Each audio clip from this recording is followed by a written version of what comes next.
What if I told you that a huge chunk of what you learned in history class, the famous heroes, the big events, the way things supposedly were, was actually more fiction than fact? Today, we're going to peel back the layers of our collective memory and ask a really important question. Why do we believe the things we do about the past? All right, let's just dive right in with a quick round of historical fact or fiction. Just think back to what you learned in school as we go through these. You might be in for a few surprises. Okay, first up, the classic image, right? Medieval people, totally backwards, convinced you could just sail right off the edge of a flat Earth. It's a really powerful image, but is it actually true? Nope, total fiction. Not only was there very little debate about the Earth being a sphere, but one of the most popular university textbooks of the 13th century was literally called On the Sphere of the World. The whole flat Earth idea? That was a myth cooked up in the 19th century, basically to make the past seem way more ignorant than it was. Think about any Thanksgiving play you were ever in as a kid. You're picturing it, right? Big hats, big buckles, and just a whole lot of black and white. That's the iconic pilgrim look. Yeah, that's also fiction. That super somber, colorless look, it's another 19th century invention. It was created by artists who were just guessing what pilgrims wore. If you look at actual historical records, like their wills and estates, you see they owned clothes in all sorts of colors. We're talking red, yellow, blue, the works. Okay, this is one of the most powerful, most important stories in American history. A tired woman, just at the end of a long workday, makes this incredible stand by sitting down. But was it really that spontaneous? The real story is actually so much more powerful.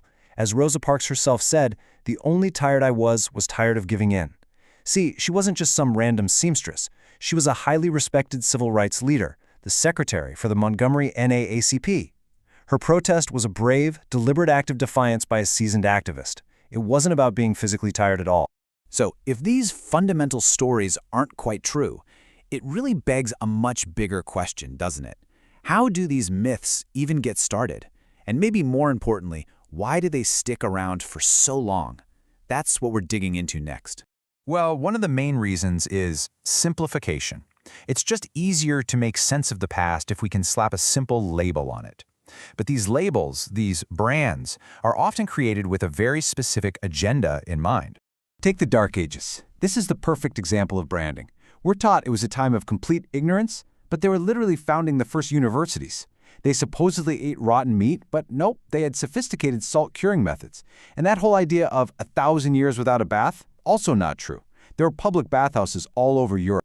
And here's the kicker. People living then didn't call it the Dark Ages. That term was basically a marketing slogan invented centuries later by Renaissance thinkers. Why? They wanted to make their own era look better, more enlightened, by trashing the one that came before it.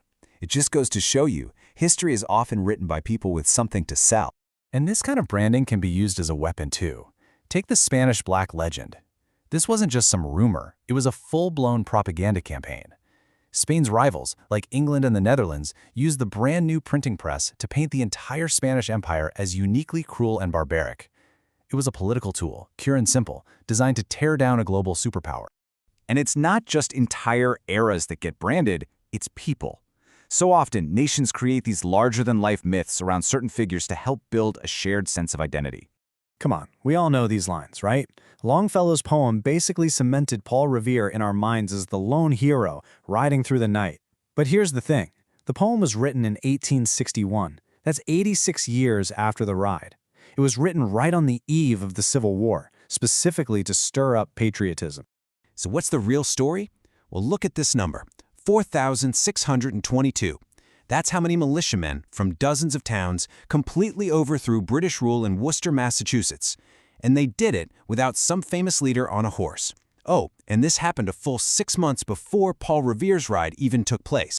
And that's the real danger of these lone hero myths. As historian Ray Raphael points out, when we focus on just a few great men, we miss the much more inspiring and frankly more accurate story of collective action. We miss the story of thousands of ordinary people realizing they had the power to change their world together. And you see this pattern again and again. Patrick Henry's famous "Give me liberty or give me death" line, it wasn't written down until 42 years after he said it. The legend of Molly Pitcher, that was created almost 100 years after the Revolution. And the Lost Cause narrative? The myth that the Civil War was about states' rights, not slavery, was deliberately constructed decades after the war was over. And don't think for a second that this is all ancient history. The battle over how we tell our national story is happening right now, today. They're often called the history wars, and they're all about which version of the past we choose to teach our kids. The debate pretty much boils down to two opposing arguments. On one side, you have authors like James Loewen, who argue that our traditional textbooks just whitewash history. They hide the oppression and create this boring, sanitized, Eurocentric story. And on the other side, you have authors like Wilfred Reilly, who argue that modern teaching has gone too far in the other direction, that it creates new myths by unfairly villainizing Western culture and ignoring important historical context. Here's a quote from Ray Raphael that really gets to the heart of that first perspective. He says the great man version of history isn't just wrong, it actively covers up a much more democratic and inspiring truth about how real change actually happens. And then here's the counter-argument from Wilfred Reilly. He's saying that in our effort to correct old biases, we sometimes create new, equally false stereotypes, like portraying all Native Americans as one-dimensional, peaceful victims, which ignores their own really complex history as powerful and often warring nations. So, after going through all of this, where does that leave us? If so many of the stories we learn are myths, or at least heavily skewed, then what even is history? What's the big takeaway here? Well, I think the most important thing to remember is this. History isn't some static list of facts you just memorize for a test. It's a collection of stories. And those stories are always shaped by power, by politics, and by bias. It's a living narrative that is constantly being argued over, challenged, and rewritten. And that leaves us with one last, absolutely essential question. It's not just about what happened in the past, it's about who gets to tell the story and why. So if history really is a story, the most important question you can ever ask is this: who's holding the pen?